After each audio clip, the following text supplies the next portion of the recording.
ಧರ್ಮಸ್ಥಳದ ಸೌಜನ್ಯ ಗೌಡ ಅನ್ನೋ ಹೆಣ್ಮಗಳನ್ನ ಜುಟ್ಟಿಡಿದು ಬಾಯಿ ಮುಚ್ಚಿಕೊಂಡು ಜುಟ್ಟಿಡಿದು ಕಾರಿಗೆ ತಳ್ಳುವ ಆ ದೃಶ್ಯವನ್ನ ನೋಡಿದಂತ ಮತ್ತು ಸೌಜನ್ಯ ಗೌಡ ಅನ್ನೋ ಅಪ್ರಾಪ್ತ ಹೆಣ್ಮಗಳು ರೇಪ್ ಆಗಿ ಕೊಲೆಯಾಗುವ ಮುನ್ನ ನೋಡಿದ ಕಟ್ಟ ಕಡೆಯ ಮೊದಲ ಮತ್ತು ಕಟ್ಟ ಕಡೆಯ ಒಂದು ಜೀವ ಇವತ್ತು ಬದುಕಿದೆ.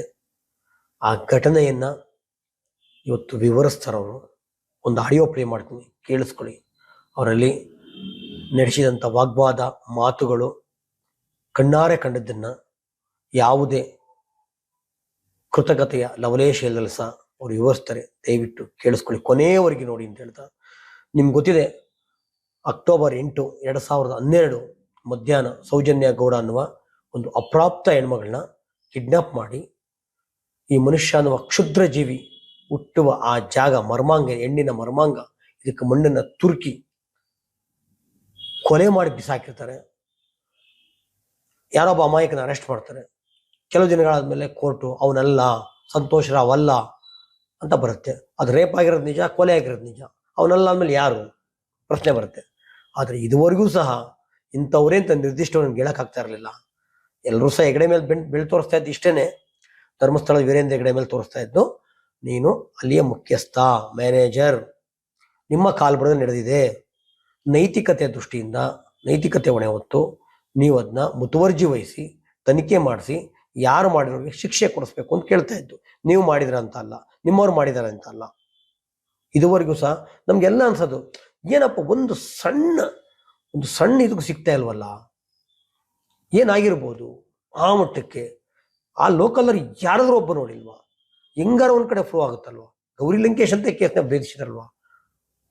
ಒಂದು ಬಹಳ ದೊಡ್ಡ ಕುತೂಹಲ ಇತ್ತು. ಇವತ್ತು ದೊಡ್ಡ ಬೆಳಕಿನ ಕಿಂಡಿ ಸಿಕ್ಕಿದೆ, ಬೆಳಕಿನ ಕಿಂಡಿನೇ ಸಿಕ್ಕಿದೆ. ನಾನು ಜಾಸ್ತಿ ಹೊತ್ತು ಮಾತಾಡಕ್ ಹೋಗಲ್ಲ, ನಂತರ ಮಾತಾಡೋಣ. ದಯವಿಟ್ಟು ಈ ಆಡಿಯೋವನ್ನ ಕೊನೆಯವರೆಗೂ ಕೇಳಿಸ್ಕೊಳ್ಳಿ. ಅಜ್ಜಿ ಇದ್ರು ನನ್ನ ಜೊತೆ. ಅವರು ನಾವು ಇಬ್ಬರು ಬಂದ್ಬಿಟ್ಟು ಇಲ್ಲಿ ಬಂದ್ವಿ, ಇಲ್ಲಿಗೆ ಶಾಂತಿವನಕ್ಕೆ ಬಂದ್ವಿ. ಶಾಂತಿವನದಲ್ಲಿ ಬರುವಾಗ ನಾವು ಒಂದು 3-3:15 ಆಗಿರ್ಬೋದು. ಬಹುಶಃ ಟೈಮ್ ನೋಡಿಲ್ಲ ನಾವು ಅವತ್ತು. ನಮ್ಮ ಒಂದು ಇದ್ರ ಪ್ರಕಾರ 3-3:30 ಒಳಗಿತ್ತು. ಆವಾಗ ನಾವು ಅಲ್ಲಿ ಎಂಟ್ರೆನ್ಸಲ್ಲಿ ಹೋಗ್ಬೇಕಂದ್ರೆ ಯಾರೂ ಕಾಣಿಸಿಲ್ಲ ನಮಗೆ. ಅಲ್ಲಿ ಗಿಡ ಮರಗಳೆಲ್ಲ ಒಳಗಡೆ ಇದ್ವಲ್ಲ, ಅಲ್ಲಿ ಒಳಗಡೆ ಹೋಗ್ಬೇಕಾಗಿತ್ತು ಅಂತ ಅನಿಸುತ್ತೆ. ಬಟ್ ನಾವು ಹೋಗಿಲ್ಲ, ಯಾಕಂದರೆ ನಾವಿಬ್ಬರೇ ಇದ್ದಿದ್ದು.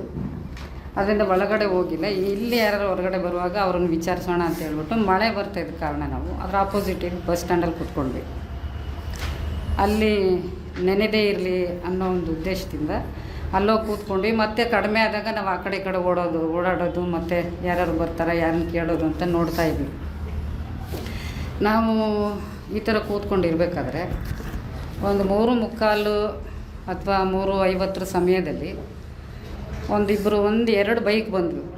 2 ಬೈಕಲ್ಲಿ, ಒಂದು ಬೈಕಲ್ಲಿ ಇಬ್ಬರು ಕೂತ್ಕೊಂಡಿದ್ವಿ, ಇನ್ನೊಂದು ಬೈಕಲ್ಲಿ ಒಬ್ಬರು ಇದ್ದರು, ಮತ್ತು ಇನ್ನೊಂದು ಬೈಕಲ್ಲಿ 3 ಜನ ಇದ್ದರು. ಅವ್ರು 3 ಜನ ಬಂದ್ಬಿಟ್ಟು ಇವ್ರ ಹತ್ರ ಏನೋ ಮಾತಾಡ್ಬಿಟ್ಟು ಹೊರಟೋಗ್ಬಿಡ್ತು ಒಂದು ಬೈಕು.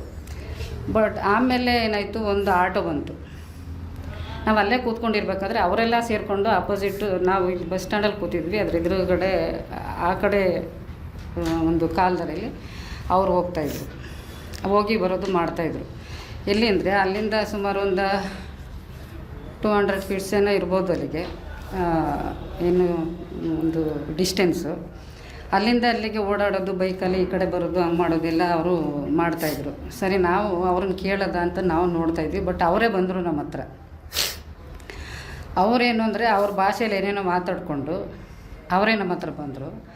ಅದರಲ್ಲಿ ಒಬ್ಬ ಯಾರು ಅಂದರೆ ತೊದಲಿಸ್ಕೊಂಡು ಮಾತಾಡ್ತಿದ್ದವನು. ಅವರು ಬಂದ್ಬಿಟ್ಟು, ಆಂಟಿ ನೀವು ಇದೇ ಥರ ಮಾತಾಡಿದ್ದು ನಮ್ಮ ಹತ್ರ. ಎಲ್ಲ ಮಾತನ್ನು ಇದೇ ಥರ, ಫಸ್ಟು ಸ್ಟಾರ್ಟಿಂಗ್ ವರ್ಡಲ್ಲೇ ಒಂದು ಅಕ್ಷರವನ್ನು ತೊದಲು ಮಾಡೋದು, ಮತ್ತು ಇದೇ ರೀತಿ ಮಾತಾಡಿಸ್ಕೊಂಡು ನೀವು ಎಲ್ಲಿಂದ ಬಂದಿದ್ದೀರಿ ಅನ್ನೋದನ್ನು ಕೇಳಿದೆ ನಮಗೆ. ಯಾಕಪ್ಪ ನಿಮಗೆ ಏನು ಅಂತ ಹೇಳಿದ್ರೆ, ನಾನು ಆಟೋ ಇತ್ತಲ್ಲ ಅದಕ್ಕೇನು ಕರಿತಾ ಇದ್ದಾರೆ ಅಂತ. ಇಲ್ಲ, ನಾವಿಲ್ಲಿ ಪ್ರಕೃತಿ ಚಿಕಿತ್ಸಾಲಯ ಅಂತ ಇದೆಯಲ್ಲ ಇಲ್ಲಿಗೆ ನಾವೊಂಚೂರು ಡಾಕ್ಟ್ರ್ ನೋಡಲಿಕ್ಕೆ ಬಂದಿದ್ದೀವಿ ಅಂತ ಹೇಳಿದ್ವಿ. ಅದಕ್ಕೆ ಡಾಕ್ಟ್ರು ಈಗ ಇಲ್ಲವಲ್ಲ ಇಲ್ಲಿ, ನೀವು ಯಾಕೆ ಕಾಯ್ತಾ ಕೂತಿದ್ದೀರಾ? ಅವ್ರದ್ದೇ ಆದ ಭಾಷೆಯಲ್ಲಿ, ನೀವು ಯಾಕೆ ಇಲ್ಲಿ ಕಾಯ್ತಾ ಕೂತಿದ್ದೀರಾ? ಡಾಕ್ಟ್ರು ಇಲ್ಲಿ ಇಲ್ಲ, ನೀವು ಇನ್ನೂ ಬೇಕಾದಷ್ಟು ಪ್ರಕೃತಿ ಚಿಕಿತ್ಸಾಲಯಗಳಿದೆ, ಅಲ್ಲಿ ಎಲ್ಲ ಹೋಗಿ ತೋರಿಸ್ಕೋಬೋದಲ್ಲ ಅಂತ ತೊದಲು ನೋಡಿಲ್ಲೇ ಅವನಿಗೆ ಹೇಳ್ದೆ. ಆವಾಗ ನಾವು ಆಯಿತು ನೋಡೋಣ ಬಿಡಿ ಅಂತ ಹೇಳ್ಬಿಟ್ಟು ನಾವು ಅಲ್ಲೇ ಇದ್ವಿ. ಆಮೇಲೆ ಸರಿ ಇವರು ಇನ್ನೊಂದು ಕಾರ್ನರಲ್ಲಿ ಹೋಗಿ, ಕಾರ್ನರ್ ಅಂದರೆ ಅಲ್ಲಿ ಒಂಚೂರು ಕ್ರಾಸ್ ಇರುತ್ತೆ ರೋಡು, ಅಲ್ಲಿ ಹೋಗಿ ನಿಂತ್ಕೊಂಡ್ರು. ಮತ್ತು ಯಾರಿಗೋ ಕಾಲ್ ಮಾಡಿದ್ರು.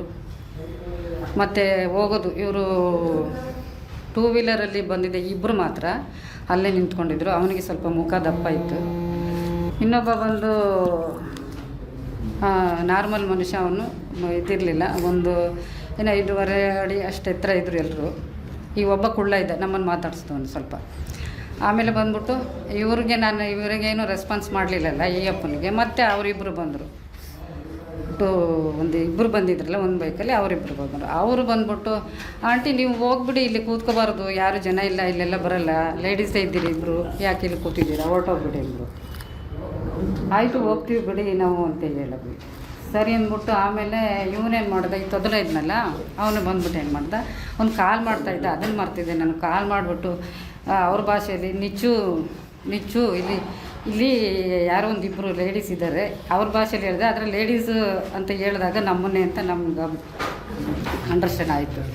ಬಟ್ ಇದ್ದಾರೆ, ಇವ್ರು ಹೋಗ್ತಾ ಇಲ್ಲ, ಇಲ್ಲೇ ಇದ್ದಾರೆ ಅಂತ ಅವ್ರಿಗೆ ಯಾರಿಗೂ ಕಾಲ್ ಮಾಡಿದ್ದು. ಸರಿ ಅಂದ್ಬಿಟ್ಟು ನಾವೇನು ಮಾಡಿದ್ವಿ, ಇವ್ರು ಯಾಕೋ ನಮ್ಮನ್ನು ಬಲವಂತವಾಗಿ ಹೋಗಿ ಅಂತ ಇದ್ದಾರೆ, ಏನೋ ಗೊತ್ತಿಲ್ಲ ನಡಿಗೆ. ಆಮೇಲೆ ಅವನೇನು ಹೇಳ್ದ, ಆಟೋದಲ್ಲಿ ಬಿಟ್ಕೊಡ್ಲಾ ನಾವು ನಿಮ್ಮನ್ನು ಅಂತ ಕೇಳಿದ್ರು. ಇಲ್ಲಪ್ಪ, ನಾವಿಲ್ಲಿ ಡಾಕ್ಟ್ರ್ ನೋಡ್ಬೇಕಂತ ಬಂದಿದ್ದೀವಿ, ನಾವು ಹೋಗ್ತೀವಿ, ನಮಗೆ ಗೊತ್ತಿದೆ, ನಾವು ಬಂದವರಲ್ವ, ಹೋಗ್ತೀವಿ. ಆದರೂ ಇಲ್ಲ ನಡೀರಿ, ನಾವು ಬಿಟ್ಕೊಡ್ತೀವಿ, ನಿಮ್ಮದು ದುಡ್ಡೇನು ಕೊಡಬೇಡಿ ಅಂತೆಲ್ಲ ಹೇಳಿದ್ರು. ಬಟ್ ಇವರು ದುಡ್ಡು ಕೊಡಬೇಡಿ ಅಂತ ಹೇಳಿದಾಗ ನಮಗೆ ಸ್ವಲ್ಪ ಡೌಟ್ ಬಂತು. ನಾವೇನು ಇವ್ರಿಗೆ ಪರಿಚಯ ಇದ್ದವರಲ್ಲ ಅಂಥದ್ದು ಇಲ್ಲ, ಇವ್ರು ಯಾಕೆ ದುಡ್ಡು ಕೊಡಬೇಡಿ ಅಂತ ಹೇಳ್ತಾರೆ ಅಂತ ಹೇಳ್ಬಿಟ್ಟು ನಾವೇನು ಮಾಡಿದ್ವಿ. ಸರಿ ಅಂದ್ಬಿಟ್ಟು ಹಿಂಗೆಲ್ಲ ಹೇಳ್ಬಿಟ್ಟು ನಾವು ಹೋಗಲಿಲ್ಲ ಅಂತೇಳಿ ಅವ್ರವ್ರು ಮಾತಾಡಿಕೊಂಡು ಆಮೇಲೆ ಮತ್ತೆ ಇನ್ನೊಬ್ರು ಕಾಲ್ ಮಾಡಿದ್ರು. ಅದೇ ಅವ್ರಿಗೇನೆ ನಿಚ್ಚು ಅಂತ ಹೇಳ್ಬಿಟ್ಟು ಅವರು ಮಾತಾಡ್ತಾಯಿದ್ರು. ಇದನ್ನು ನಾನು ಮರ್ತಿದ್ದೆ. ಆಮೇಲೆ ನನಗೆ ಫ್ಲಾಶ್ ಆಯಿತು. ಆಮೇಲೆ ಅವರು ಅಲ್ಲಿಂದ ಏನು ರಿಪ್ಲೈ ಬಂತೋ ಗೊತ್ತಿಲ್ಲ, ಇವರೆಲ್ಲ ಸ್ಪ್ರೆಡ್ ಆದರು, ಆ ಕಡೆ ಈ ಕಡೆ ಹೊರಟೋಗಿ ಏನು ಮಾಡಿದ್ರು ಅಂದರೆ, ಅಲ್ಲಿ ಒಂದು ಸುಮಾರು ಅದೇ ಇಲ್ಲಿಂದ ನಾವು ಗೇಟಿಂದ ಇಲ್ಲಿವರೆಗೆ ಬಂದ್ವಲ್ಲ, ಮೇಯ್ನ್ ಗೇಟಿಂದ ಇಲ್ಲಿವರೆಗೆ ಬಂದ್ವಲ್ಲ, ಅಲ್ಲಿಂದ ಸ್ವಲ್ಪ ಇನ್ನೊಂದು ಚೂರು ಮುಂದೆ ಅನಿಸುತ್ತೆ, ಅಲ್ಲಿ ಹೋಗಿ ವೆಯ್ಟ್ ಮಾಡ್ತಿದ್ರು. ಅಲ್ಲಿ ಆಮೇಲೆ ಅದಕ್ಕಿಂತ ಮುಂಚೆನೇ ಇವ್ರು ಹೋಗುವಾಗ ಇನ್ನೊಬ್ಬ ವ್ಯಕ್ತಿ ಅಲ್ಲಿಗೆ ಸೇರಿಕೊಂಡ. ಅವನು ಅಂದರೆ ಅಲ್ಲೇ ಇದ್ದ ಮೋಸ್ಟ್ಲಿ ಅವನು ಅಂತ ಅನಿಸುತ್ತೆ, ಅಂದರೆ ಕುಳ್ಳಿಗೆ ದಪ್ಪಗೆ ಒಂದು ವ್ಯಕ್ತಿ ಇದ್ದವನು, ಅವನು ಲುಂಗಿ ಹಾಕ್ಕೊಂಡಿದ್ದ. ಸರಿ ಇವರೆಲ್ಲ ಯಾಕೋ ನಾನು ಆ ಕಡೆ ಎಲ್ಲ ನೋಡಿದೆ, ಆಟೋನ ಹೋಗಿ ಅಲ್ಲಿ ನಿಂತ್ಕೊಂತು, ಆಟೋ ಹೋಗಿ ಅಲ್ಲಿ ನಿಂತ್ಕೊಂಡು ಮತ್ತೆ ಮುಂದಕ್ಕೆ ಹೋಗ್ತು, ಮತ್ತು 2 ಬೈಕ್ಗಳು ಅಲ್ಲೇ ನಿಂತ್ಕೊಂಡ್ವು. ಬಟ್ ಇವರೆಲ್ಲರೂ ಅಲ್ಲಿ ಸೇರಿಕೊಂಡಾಗ ನಾವೇನು ಮಾಡಿದ್ವಿ, ನಮ್ಮ ಅಜ್ಜಿ ಇದ್ರಲ್ಲ ಅವ್ರಿಗೊಂದು ನೇಚರ್ ಕಾಲ್ ಬಂತಂತ ಹೇಳ್ಬಿಟ್ಟು ಒಂದು ಸೈಡಲ್ಲಿ ಮರ ಇತ್ತು, ಅಲ್ಲಿ ಆ ಮರದ ಹತ್ರ ಹೋಗೋಣ ಅಂತ ಹೇಳಿದ್ರು. ಅವರಲ್ಲಿ ಕೂತ್ಕೊಂಡ್ರು. ಅಲ್ಲಿ ಹೋದಾಗ ನಾನು ನಿಂತ್ಕೊಂಡಾಗ ಜೋರಾಗಿ ಕರ್ಕಶವಾಗಿ ಕೂಗೊಂದು ಸೌಂಡ್ ಬಂತು ನನಗೆ. ಆ ಸೌಂಡ್ ಬಂದಾಗ ಮರದ ಕಡೆ ಈ ಕಡೆ ತಿರುಗಿ ನೋಡಿದಾಗ ಅಲ್ಲಿ ಒಂದು ಕಾರ್ ಬಂತು, ಬೂದು ಬಣ್ಣದ ಕಾರ್ ಬಂತು, ದೊಡ್ಡ ಕಾರು, ಒಳ್ಳೆ ಕಾರು. ಅಲ್ಲಿ ಬಂದಾಗ ಅಲ್ಲಿ ಒಂದು ಅಂದರೆ ಅದಕ್ಕಿಂತ ಮುಂಚೆನೇ ಏನಾಯಿತು ಅಂದರೆ, ನಾವಿಲ್ಲಿ ಬಂದಾಗ ಇವರು ಬರೋಕ್ಕೆ ಮುಂಚೆನೇ ಇವರು ನಮ್ಮನ್ನು ಮಾತಾಡಿಸಿ ಅಲ್ಲಿಗೆ ಹೋದ್ಮೇಲೆ ಹುಡುಗಿ ಛತ್ರಿ ಹಿಡ್ಕೊಂಡು ಹೋದ್ಲು. ಒಂದು ಹುಡುಗಿ ಛತ್ರಿ ಹಿಡ್ಕೊಂಡು ಹೋಗಿದ್ದು. ಆ ಹುಡುಗಿನ ನಾವು ನೋಡಿದ್ವಿ. ನಾನು ನೋಡಿದೆ ಏನಕ್ಕೆ ಅಂದರೆ, ಆ ಹುಡುಗಿ ನನ್ನ ಸೋದರತ್ತೆ ಮಗಳ ಥರ ಇದ್ಳು ಹುಡುಗಿ. ನೋಡಿ ಕೆಂಚಮ್ಮ, ಅವರು ನಮ್ಮ ಜ್ಯೋತಿ ಥರ ಇದಳಲ್ವ ಹುಡುಗಿ, ನಾನು ಹಂಗೆ ಅನ್ಕೊಬಿಟ್ಟೆ ಅಂತ ಅಂದ್ಬಿಟ್ಟು ಅವ್ರ ಹತ್ರನೂ ಕೂಡ ನಾನು ಹೇಳಿದೆ. ಆವಾಗ 1-2 ಸೆಕೆಂಡ್ ಆ ಹುಡುಗಿನೇ ನೋಡಿದೆ, ಚೆನ್ನಾಗಿದ್ಲು ಹುಡುಗಿ ಅಂತ ಅಬ್ಸರ್ವ್ ಮಾಡಿದೆ. ಆಮೇಲೆ ಸರಿ ಇವರೆಲ್ಲ ಹೋದರು. ಅಂದರೆ ಅವ್ರು ಮುಂಚೆನೇ ಹೊರಟೋಗ್ಬಿಟ್ರು, ಇವಳು ಬರ್ತಾ ಇದ್ದಾಳೇನೋ ಮೆಸೇಜ್ ಬಂತೇನೋ, ಅವ್ರು ಅಲ್ಲಿಗೆ ಆ ಕಡೆಗೆ ಹೊರಟೋಗ್ಬಿಟ್ರು, ಇಲ್ಲಿ ಬಿಟ್ಟು, ಈ ಜಾಗ ಬಿಟ್ಟು.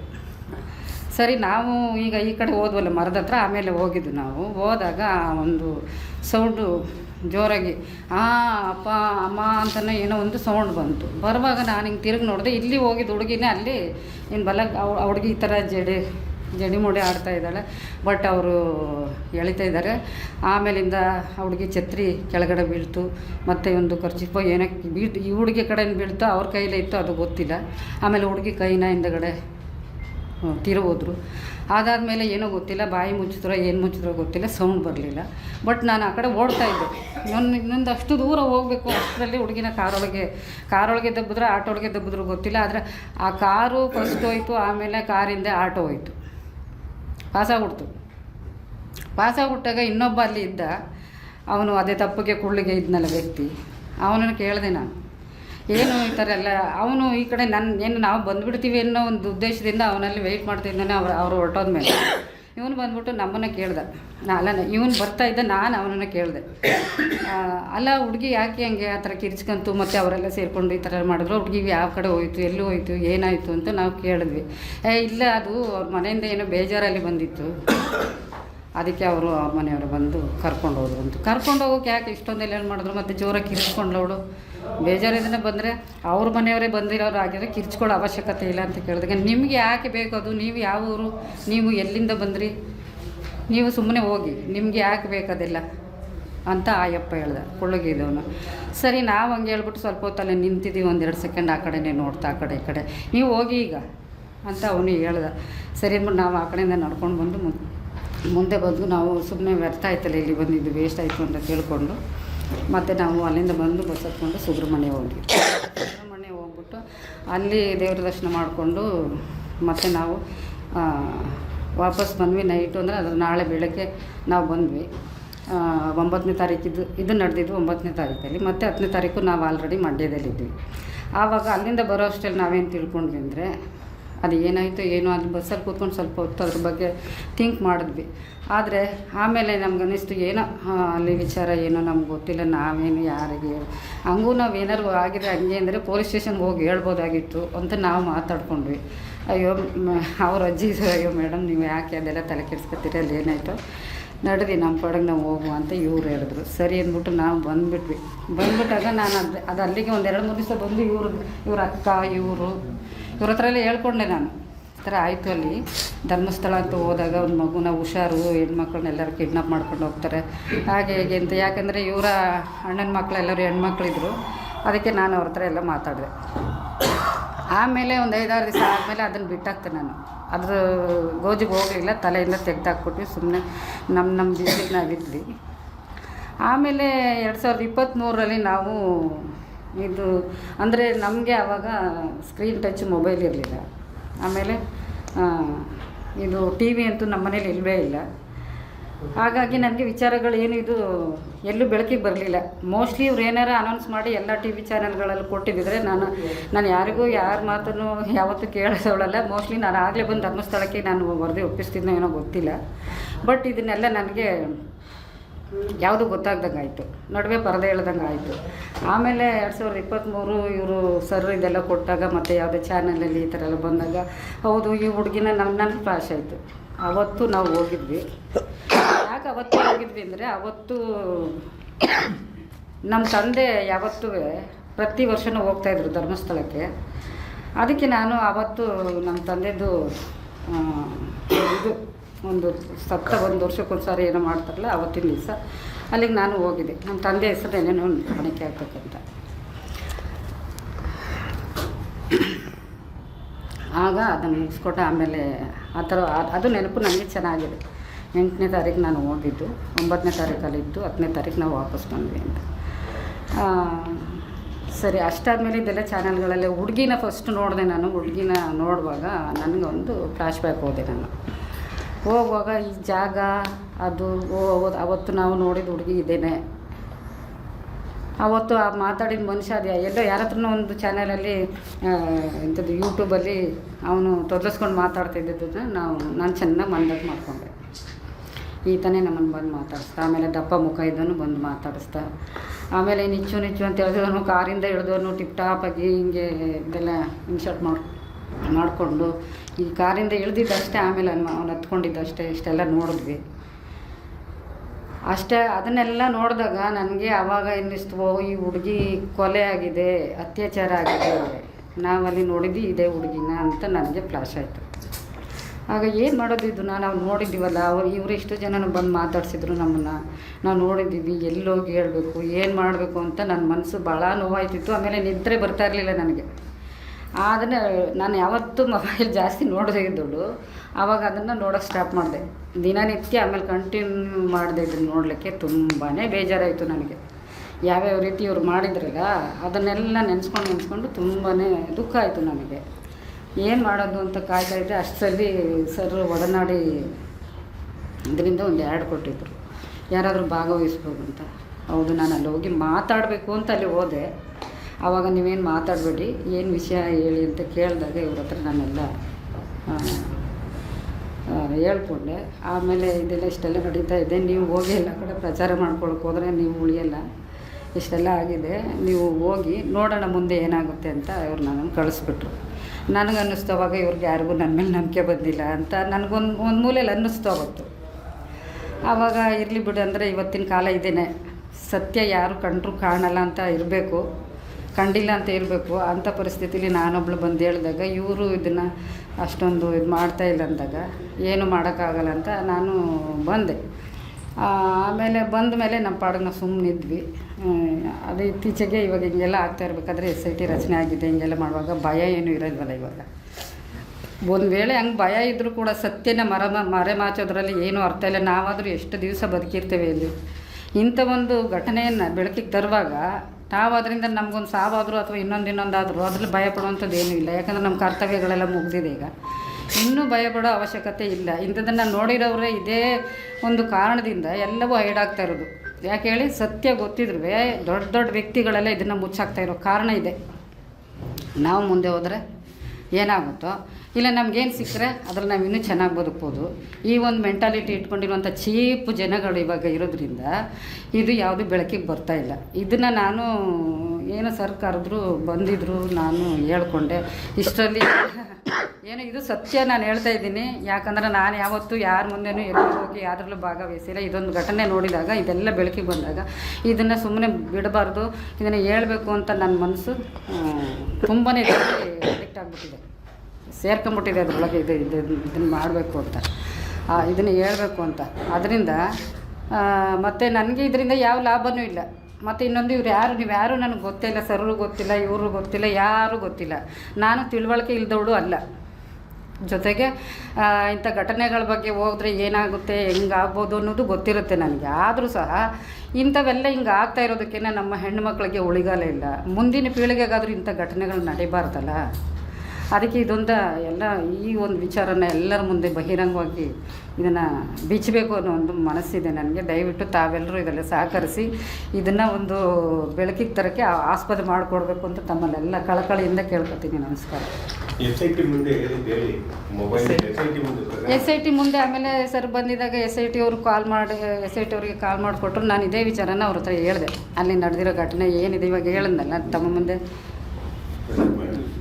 ಮುಂದೆ ಇವಾಗ ಇಷ್ಟೋ ತನಕ ಮಂಡಿಸಿದ್ನಲ್ಲ, ಆ ವಿಚಾರವನ್ನು ಅವ್ರ ಹತ್ರ ಎಳೆಯಾಗಿ ಬಿಚ್ಚಿ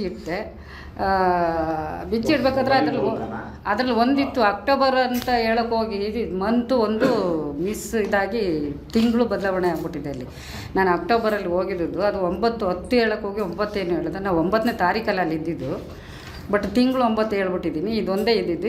ಇಲ್ಲ ಬೇರೆ ವಿಚಾರ ಎಲ್ಲ ಸಂಕ್ಷಿಪ್ತವಾಗಿ ಅವ್ರ ಹತ್ರ ಮುಂದೆ ಇಟ್ಟಿದ್ದೀನಿ. ಇದನ್ನು ಅವರು ಯಾವ ರೀತಿ ಅಕ್ಸೆಪ್ಟ್ ಮಾಡ್ಕೋತಾರೆ ಅಂತ ಗೊತ್ತಿಲ್ಲ, ಬಟ್ ಅದನ್ನು ಅಕ್ಸೆಪ್ಟ್ ಮಾಡ್ಕೊಳ್ಳೇಬೇಕು. ನಾನು ಎಲ್ಲಿ ಬೇಕಾದರೂ ಬಂದು ಸತ್ಯ ಹೇಳ್ತೀನಿ. ನಾನು ಇದನ್ನು ಮುಚ್ಚಿಡೋಕ್ಕೂ ಅಂತ ಯಾರಿಗೂ ಎದುರುಕೊಂಡಲ್ಲ, ಅಥವಾ ಅದನ್ನು ನನ್ನ ಮನಸ್ಸಿಗೆ ದ್ರೋಹ ಮಾಡಿ ನಾನು ಇಟ್ಕೊಳ್ಳೋಕ್ಕೂ ಆಗಲ್ಲ. ಅಥವಾ ಇಂಥ ವಿಚಾರಗಳೆಲ್ಲ ನಾನು ಎಲ್ಲೂ ಭಾಗಿಯಾಗಿಲ್ಲ. ಯಾವ ವಿಚಾರನೂ ನಾನು ಇಂಥದ್ದು ಇಷ್ಟರ ಮಟ್ಟಿಗೆ ನಾನು ಗಣನೆಗೆ ತಗೊಂಡಿದ್ದೂ ಇಲ್ಲ. ಇದರಲ್ಲಿ ಭಾಳ ಇದಿದೆ, ಇದರೊಳಗಡೆ ಆಳವಾಗಿ ಅಳೆದಷ್ಟು ಅದರೊಳಗಿಂದ ಈಚೆಗೆ ತೆಗೆಯುವಷ್ಟು ಸತ್ಯಾಂಶ ಅಡಗಿದೆ. ಅದನ್ನು ನಮ್ಮಂಥವ್ರು ನಿಮ್ಮಂಥವ್ರು ಎಲ್ಲರೂ, ನಾನು ಮುಖ್ಯವಾಗಿ ಯಾವಾಗಲೂ ಹೇಳೋದೇನೆಂದರೆ, ಏನಾದರೂ ಒಂದು ವಿಚಾರ ಬಂದಾಗ ಇಂಥ ವಿಚಾರಗಳಲ್ಲಿ ಹೆಂಗಸರು ಎದ್ದು ನಿಲ್ಲಿ, ಹೆಣ್ಮಕ್ಳು ಮುಂದೆ ಬನ್ನಿ ಅಂತ ಹೇಳ್ತಿರ್ತೀನಿ. ಇದಕ್ಕೆ ಎಲ್ಲರೂ ಕರೆ ಕೊಟ್ಟರೆ ಹೆಣ್ಮಕ್ಳು ಮುಂದೆ ಅಲ್ಲ, ಎಲ್ಲರೂ ನಿಂತ್ಕೊಳ್ಳೋಕ್ಕಾಗದೇ ಇರೋ ಸಾಧ್ಯ ಆದರೆ ನಮ್ಮಂಥವ್ರು ನಿಂತ್ಕೊಂಡ್ರೆ ಒಂದು ಪ್ರಗತಿ ಅತ್ತ ಸಾಗ್ಬೋದು ನಾವು ಅನ್ನೋ ಒಂದು ನಿಟ್ಟಿನಲ್ಲಿ ನಾನು ಎಲ್ಲ ಹೆಂಗಸರುಗಳು ಸೇರಿಕೊಂಡಿದ್ದನ್ನು ಮುಂದೆ ತರಬೇಕು, ಇಂಥ ವಿಚಾರಗಳನ್ನು ಮುಂದಿಡಬೇಕು ಅಂತ ನಾನು ಕೇಳ್ಕೊತೀನಿ. ಇದ್ರ ತಪ್ಪಿದರೆ ಕ್ಷಮಿಸಿ ನನ್ನನ್ನು. ಆದರೂ ಅನ್ಯತಾ ಯಾರೂ ಏನೂ ತಿಳ್ಕೊಬಾರ್ದು. ನಾನು ಸತ್ಯ ಹೇಳ್ತಾ ಇದ್ದೇನೆ. ನನಗಿಲ್ಲಿ ಯಾರೂ ಗೊತ್ತಿಲ್ಲ, ಯಾರ ಪರಿಚಯವೂ ಇಲ್ಲ, ಅಥವಾ ಅಲ್ಲಿ ಸೌಜನ್ಯ ಕಡೆಯವರು ನನಗೆ ಯಾರೂ ಗೊತ್ತಿಲ್ಲ. ಆ ಏರಿಯಾದು ಅದು ಹೊಸ ನೋಡಿ. ನಮ್ಮದು ನೇಟಿವ್ ಬಂದು ಮೂಡ್ಸೀಮೆ, ಎಡಮಾರ್ನಹಳ್ಳಿ, ಕನಕಪುರ ತಾಲೂಕು. ಅಲ್ಲಿಂದ ಬಂದು ಕಾರ್ಯನಿಮಿತ್ತ ಇಲ್ಲಿ ಮಂಡ್ಯದಲ್ಲಿ ನಾವು ನೆಲೆಯಾಗಿದ್ದೇವೆ.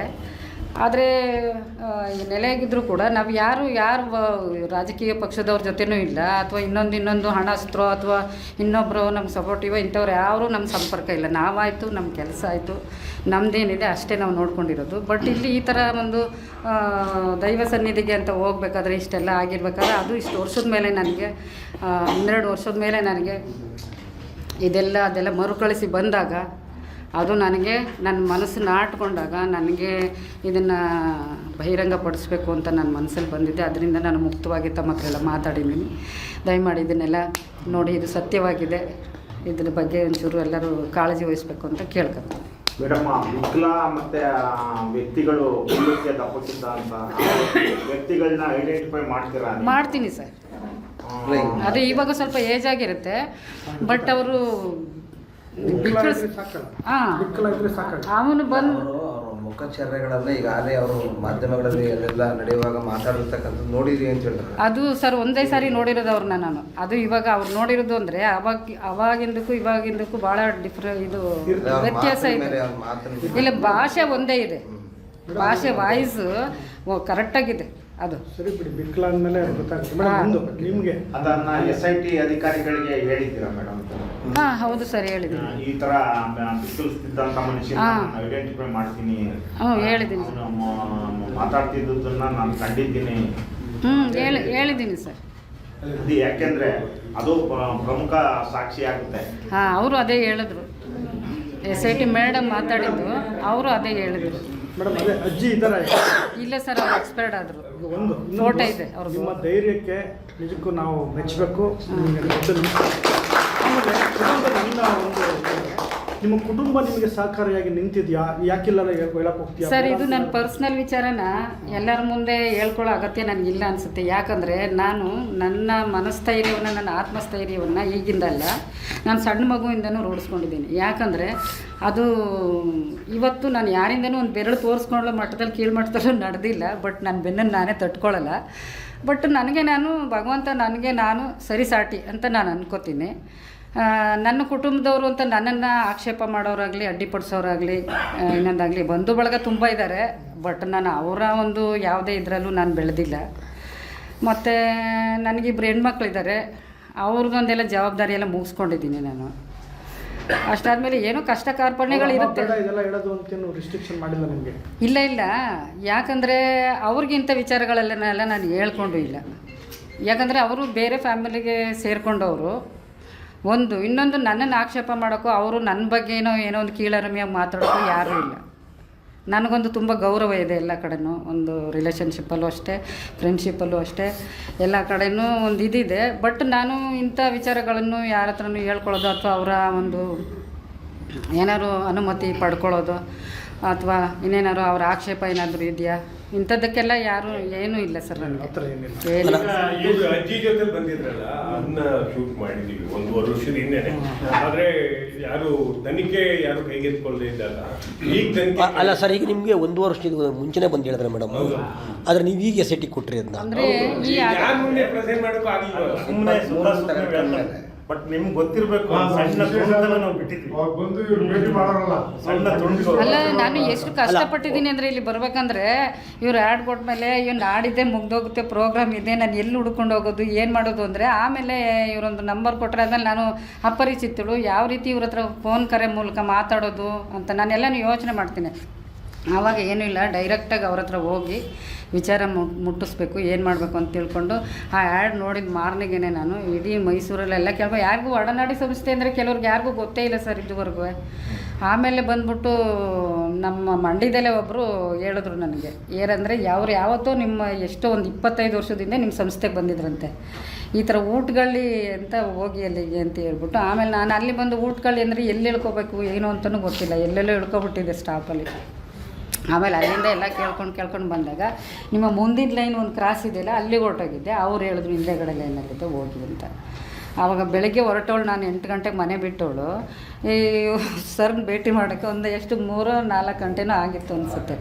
ಅಷ್ಟು ನಾನು ಶ್ರಮಪಟ್ಟು ಕಷ್ಟಪಟ್ಟು ಅಲ್ಲಿವರೆಗೆ ಬಂದಿದ್ದೀನಿ. ಅಂದರೆ ನಾನು ಒಬ್ಬಳೇ ಬಂದಿದ್ದೀನಿ ಅವತ್ತು ಫಸ್ಟ್ ಡೇ.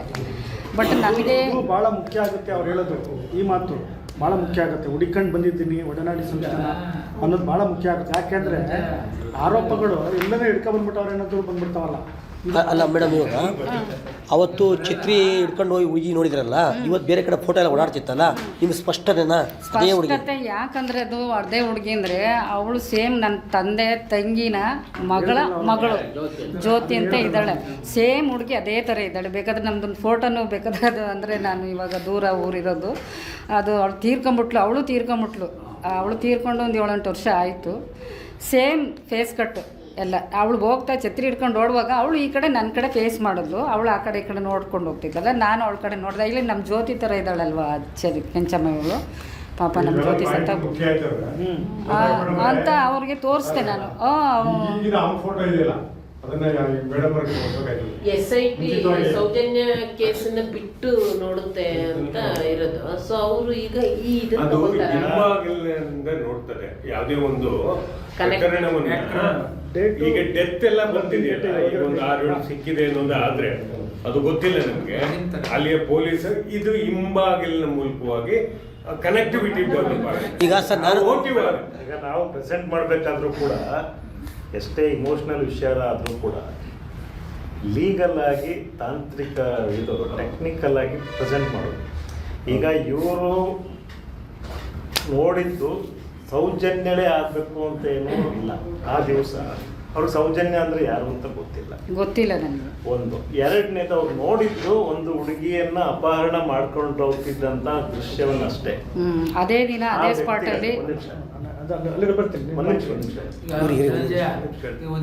ಈಗ ಅವ್ರು ಹೇಳಿದ್ದಾರೆ ಅದನ್ನೇ ಎಲ್ಲ ಸೇರಿದ್ವಿ, ಅದನ್ನ ಕಾಂಪಿಟೇಟಿವ್ ಅಥಾರಿಟಿ ಮುಂದೆ ಏನು ಈಗ ಪ್ರೆಸೆಂಟ್ ಮಾಡಬೇಕಾಗಿತ್ತು ಚರ್ಚೆ ಇದು ಒಂದು ಹೆಣ್ಮಗುನ ಎತ್ತಕೊಂಡು ಹೋಗ್ತಿರುವಂಥದ್ದನ್ನ ನಾನು ನೋಡಿದ್ದೀನಿ ಅಂತ ಹೇಳುವಂಥದ್ದಷ್ಟೇ. ಆ ದಿವಸ ಕೋರ್ಟಿನ ವಿಚಾರಗಳು ಬೇರೆ ಇದ್ದಾವೆ. ನಾವು ಎಷ್ಟೇ ಮಾತಾಡೋದು ಕೋರ್ಟಲ್ಲಿ ಏನು ನಡೀತದೆ ಒಂದು ನಿಮಿಷ ತಡೆಯೋಣ. ಏನೋ ಹೇಳ್ತಿದ್ದು ಮರ್ತೋಗ್ಬಿಡ್ತದೆ. ಒಂದು ನಿಮಿಷ. ಕೋರ್ಟಲ್ಲಿ ಒಂದೇ ಒಂದು ಅಂಶದಲ್ಲಿ ಕೋರ್ಟ್ ಖುಲಾಸೆ ಆಗ್ಬಿಡುತ್ತೆ. ಬೆನಿಫಿಟ್ ಆಫ್ ಡೌಟ್ ಹೆಂಗೆಂಗೋ ಹೋಗ್ತದೆ. ನಾವು ಎಷ್ಟು ವಿಸ್ತೃತವಾಗಿ ಮಾತಾಡ್ಲಿಕ್ಕೆ ಬರೋದಿಲ್ಲ, ಕಥೆ ಹೇಳ್ಕೊಂಡು ಬಿಡಲ್ಲ. ಎರಡನೇದು, ಆ ದಿವಸ ಅವಳನ್ನೇ ಮಾತ್ರ ಅಪಹರಣ ಮಾಡಿರಬೇಕು ಅಂತ ಏನೂ ಇಲ್ಲ. ಸೌಜನ್ಯ ಮಾತ್ರ ಅಪಹರಣ ಆಗಿರಬೇಕು ಅಂತ ಹೇಳುವಂಥ ನಾನು ಕೋರ್ಟ್ ಪಾಯಿಂಟ್ ಆಫ್ ವ್ಯೂಲ್ಲಿ ಹೇಳ್ತಿರೋದು. ಆ ದಿವಸ ಬೇರೆ ಯಾರಾದ್ರೂ ಕೂಡ ಆಗಿರ್ಬೋದು. ಸೌಜನ್ಯಗಳನ್ನ ಎತ್ತಾಕೊಂಡು ಹೋಗೋಕ್ಕಿಂತ ಮೊದಲು ಇನ್ನೊಬ್ಳು ಯಾರೋ XYZ ಎತ್ತಾಕೊಂಡು ಯಾಕೆ ಹೋಗಿರಬಾರ್ದು ಅಂತಲೂ ಕೂಡ ಬರ್ತದೆ. ಇವ್ರು ಹೇಳಬೇಕಾಗಿದ್ದೇನು, ಒಂದು ಹೆಣ್ಣುಮಗಳನ್ನ ಎತ್ತಾಕೊಂಡು ಹೋಗಿದ್ದನ್ನ ನಾನು ನೋಡಿದ್ದೀನಿ. ಸೌಜನ್ಯಳೋ ಮತ್ತೊಬ್ಬಳು ಗೊತ್ತಿಲ್ಲ, ನಾನು ನೋಡಿದ್ದೀನಿ. ಯಾಕೆಂತಂದರೆ ಈಗಿರೋದು ಅವ್ರಿಗೆ ಇರುವಂಥ ಪ್ರಾವಿಷನ್ ಏನಂತಂದರೆ, ಯಾರಾದರೂ ಈ ಥರದನ್ನ ನೋಡಿದವರು ಇದ್ದರೆ ಬಂದು ಹೇಳಿ ಅಂತ ಅವ್ರು ಕರೆ ಕೊಟ್ಟಿರೋದ್ರಿಂದ ನಾನು ಈ ಥರದ ಒಂದು ಕಾರಣದಿಂದ ಅಲ್ಲಿ ಹೋಗಿದ್ದೀನಿ, ಇಂಥದ್ದನ್ನು ನಾನು ನೋಡಿದ್ದೀನಿ, ಮತ್ತು ನಿಮ್ಮ ವೈಜ್ಞಾನಿಕ ತನಿಖೆಗಳು ಯಾವುದಿದ್ದಾವೆ ಅವುಗಳಿಗೆ ನಾನು ಬದಲಾಗಿದ್ದೀನಿ. ಇಲ್ಲಿ ಕತೆ ಹೇಳೋಕ್ಕಾಗಲ್ಲ. ಇಲ್ಲಿ ನೀನು ಹೇಳ್ದಂಗೆ ಡೌಟ್ ಮಾಡಿಬಿಡ್ತಾರೆ ಅಂತ ಹೇಳೋಕ್ಕೆ ಬರೋಕ್ಕಿಲ್ಲ. ಯಾಕೆಂತಂದರೆ narco analysis test, brain mapping ಇಂಥದಕ್ಕೆಲ್ಲ ಹಾಕ್ಬೇಕಾಗ್ತದೆ. ಅಲ್ಲೇನೋ ಸುಳ್ಳು ಹೇಳ್ತಿದ್ದಾನೆ ಅಥವಾ ಇನ್ಯಾರೋ ಸ್ಟ್ಯಾನ್ಲಿ ಪರ್ಸು ಹೇಳ್ಕೊಟ್ಟವ್ರೆ ಅಂತಂದರೆ ಅವು ನಮ್ಮನ್ನ ಬಂದು ಸಿಕ್ಕಿಸ್ತವೆ. ಸೊ ಹಂಗಾಗಿ ಇವೆಲ್ಲ ನಡೆಯಲ್ಲ. ಅವ್ರು ಏನು ಹೇಳ್ತಿದ್ದಾರೆ ಅದಕ್ಕೆ ಅವ್ರು ಬದ್ಧವಾಗಿರ್ತಾರೆ ಅಂತ ಹೇಳುವಂಥದ್ದು ಅಲ್ಲಿ ಟೆಸ್ಟ್ಗಳಲ್ಲೇ ಗೊತ್ತಾಗುತ್ತೆ. ಡೇಟು ಈಗ ಮೇಡಮ್ಮು ಅವತ್ತು ನೋಡಿದಾರಲ್ವ, ಆ ಘಟನೆಗೂ ಸೌಜನ್ಯ ತೀರ್ಕೊಂಡ ಡೇಟ್ಗೂ ಮ್ಯಾಚ್ ಆಗ್ತಾ ಇದೆ ಅಂತ ಅದು ಅದು ಮುಖ್ಯ. ಯಾಕೆಂದರೆ ನೀನು ಮಾತಾಡ್ತಾ ಹೇಳಿದೆ ಸೊ ಇದೇ ಆಗಿರಬೇಕು ಅಂತೇನಿಲ್ಲ ಅಂತಂದಲ್ಲ. ನಮಗೆ ಆ ಮೇಡಮ್ ಡೇಟ್ ಇದೆಯಲ್ಲ, ಅವರು ಸೀಕ್ವೆನ್ಸನ್ನು ನೋಡಿದ ದೃಶ್ಯದ ದಿನ ಇದೆಯಲ್ಲ, ಅದು ಈಗ ನಮಗೆ ಅಲ್ಲಿ ಬರ್ತಾ ಇರ್ತಕ್ಕಂಥ ಅವಳ ಘಟನೆ ನಡೆದಿರ್ತಕ್ಕಂಥದ್ದಕ್ಕೆ ಮ್ಯಾಚ್ ಆದರೆ ಸಾಕು ನಮಗೆ. ಆಮೇಲೆ ಯಾರೋ ಅವಳೋ ನೆಕ್ಸ್ಟ್ ಇದು ಮಾಡಿ. ಈಗ ಅದವ್ರೆ ಅಕ್ಟೋಬರ್ 8ನೇ ತಾರೀಕು ನೈಟ್ 9 ಹೋಗಿದ್ದಾರೆ ಅಂತ ಹೇಳ್ತಾರೆ. ನೆಕ್ಸ್ಟ್ ಆಲ್ರೆಡಿ ಮಾಹಿತಿ ಕೊಟ್ಟಿದ್ದಾರೆ. ನೆಕ್ಸ್ಟ್ ಏನು ಮಾಡಬೇಕು ಈಗ ನೆಕ್ಸ್ಟ್ ನಾವೇನು ಒಂದು ನಿಮಿಷ. ಒಂದು ಸಿಂಬಲ್ ಸತ್ಯ ಸತ್ಯನೇ, ಯಾರು ಕಟ್ಕತಿಲ್ಲ ಅಷ್ಟು ಸುಲಭವಾಗಿ ಹೇಳಕ್ಕಾಗಲ್ಲ. ಅದನ್ನ ಮಾಡಬೇಕು ಈಗ ಅನ್ನೋದು ನೆಕ್ಸ್ಟ್ ಬಂದಾಗ ಅವ್ರು ಯಾರು ಬೇರೆ ಹೇಳ್ಬೇಕು. ಕೇಳಿಸ್ಕೊಂಡ್ರಲ್ಲ, ಈ ಹೆಣ್ಮಗಳ ಮಾತಲ್ಲಿ ಕೃತಕತೆಯ ಲವಲೇಶನಾರು ಇದೆಯಾ? ಕತೆ ಎಳೆದ ಛಾಯೆ ಕಾಣ್ತಾ ಇದೆಯಾ? ಏನೂ ಇಲ್ಲ. ತುಂಬ ಸಹಜವಾಗಿ ಕಂಡದ್ದನ್ನು ಹೇಳಿದ್ದಾರೆ. ಯಾವುದೇ ತನಿಖೆಗೆ ಸಿದ್ಧ ಅಂತ ಹೇಳಿದ್ದಾರೆ. ಬರೀ ಹೇಳ್ಬಿಟ್ಟು ಮನೆ ಕೂತ್ಕೊಂಡಿಲ್ಲ. ನೀವು ಎಲ್ಲಿ ಬೇಕಾದ್ರೂ ಕರೀರಿ ಸಾಕ್ಷಿ ಹೇಳಿ, ಯಾವ ಕೋರ್ಟಿಗೆ ಕರೀತೀರಿ, ಎಲ್ಲಿ ಬೇಕಾದ್ರೂ ಕರೀರಿ. ಆಲ್ರೆಡಿ ನೀವು ಕೇಳಿಸ್ಕೊಂಡಿರ್ತೀರ, SIT ತನಿಖೆ ಅವ್ರನ್ನ ಎನ್ಕ್ವೈರಿ ಮಾಡಿದೆ. ವಿಧಾನಸೌಧದಲ್ಲಿ ಕೂತ್ಕೊಂಡು ಇವತ್ತು ಒಳ್ಳೆ ಚೊಳಚಿ ಹೋಗಿ ನಾಯಿಗಳ ಥರ ಆಡ್ತಾವ್ರಲ್ಲ ಇವತ್ತು ಕೂತ್ಕೊಂಡು. ಇವರೆಲ್ಲ ಗೊತ್ತಿಲ್ಲ ಅನ್ಕೊಂಡಿದ್ದೀರಾ? 224 ಜನಕ್ಕೆ ಗೊತ್ತು ರೀ, ಇದು ಎಲ್ಲರಿಗೂ ಗೊತ್ತು. ಅದಕ್ಕೇ ಇವತ್ತು ತಕ ಅಂತ ಕುಣಿತಾ ಇರೋದು. ಅದನ್ನ ತಿಪ್ಪೆ ಸಾರ್ಸಕ್ಕೆ ನೋಡ್ತಾವ್ರೆ, ಮುಚ್ಚಾಕಕ್ಕೆ ನೋಡ್ತಾವ್ರೆ. ಏನು ಎಲ್ಲರೂ ಹೊಗಳ್ತಾ ಇರೋದು? ಆಕೆಗೆ ನ್ಯಾಯ ಸಿಗಬೇಕು, ಆದರೆ ಕ್ಷೇತ್ರಕ್ಕೆ ಚ್ಯುತಿ ಬರಬಾರ್ದು.